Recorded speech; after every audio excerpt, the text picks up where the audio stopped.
بسم الله الرحمن الرحيم عما يتساءلون عن النبأ العظيم الذي هم فيه مختلفون كلا سيعلمون ثم كلا سيعلمون ألم نجعل الأرض مهادا والجبال أوتادا وخلقناكم أزواجا وجعلنا نومكم سباتا وجعلنا الليل لباسا وجعلنا النهار معاشا وبنينا فوقكم سبعا شدادا وجعلنا سراجا وهاجا وأنزلنا من المعصرات ماء ثجاجا لنخرج به حبا ونباتا وجنات ألفافا إن يوم الفصل كان ميقاتا يوم ينفخ في الصور فتأتون أفواجا وفتحت السماء فكانت أبوابا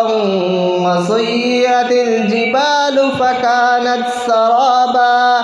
إن جهنم كانت مرصادا للطاغين مآبا لابثين فيها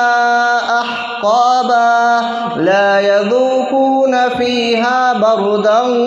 ولا شرابا إلا حميما وغساقا جزاء وفاقا إنهم كانوا لا يرجون حسابا وكذبوا بآياتنا كذابا وكل شيء أحصيناه كتابا فذوقوا فلن نزيدكم إلا عذابا إن للمتقين مفازا حدائق وأعنابا وكواعب أترابا وكأسا دهاقا لا يسمعون فيها لغوا ولا كذابا جزاء من ربك عطاء حسابا رب السماوات والأرض وما بينهما الرحمن لا يملكون منه خطابا يوم يقوم الروح والملائكة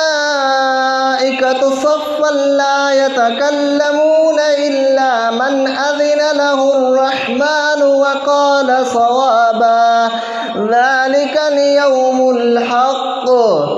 فمن شاء اتخذ إلى ربه مآبا إنا أنذرناكم عذابا قريبا يوم ينظر المرء